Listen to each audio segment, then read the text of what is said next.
World Cup matches के security पर तहफ़्फ़ुज़ात। भारतीय क्रिकेट बोर्ड के नायब सदर राजीव शुक्लन का रद्द-ए-अमल भी आ गया। वर्ल्ड कप मैचेस के सिक्योरिटी पर तहफ़्फ़ुज़ात। भारतीय क्रिकेट बोर्ड के नायब सदर राजीव शुक्लन। नई दिल्ली। Web desk. भारतीय क्रिकेट बोर्ड के नायब सदर राजीव शुक्लन हैदराबाद क्रिकेट एसोसिएशन के वर्ल्ड कप मैचेस के सिक्योरिटी पर तहफ़्फ़ुज़ात पर बोल पड़े। राजीव शुक्लन का कहना है कि आईसीसी वर्ल्ड कप के शेड्यूल में मज़ीद तब्दीली करना मुमकिन नहीं है। हैदराबाद वेन्यू का इंचार्ज मैं हूँ, अगर कोई मसला है तो इसे हल करने की कोशिश करूँगा। वर्ल्ड कप शेड्यूल तब्दील करना कोई आसान काम नहीं, ऐसा नहीं हो सकता। सिर्फ बीसीसीआई शेड्यूल तब्दील नहीं कर सकता, आईसीसी और बाकी टीमों समेत तमाम स्टेक होल्डर्स इसमें शामिल होते हैं।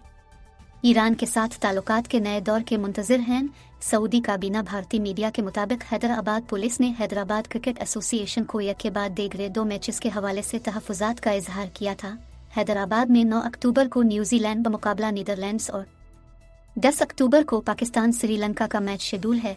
मीडिया रिपोर्ट्स के मुताबिक हैदराबाद क्रिकेट एसोसिएशन ने अपने तहफ़्फ़ुज़ात से बीसीसीआई को आगाह किया था, जिसके बाद वर्ल्ड कप के शेड्यूल में एक बार फिर तब्दीली की बाज़गश्त सुनाई दे रही थी। मज़ीद खेल।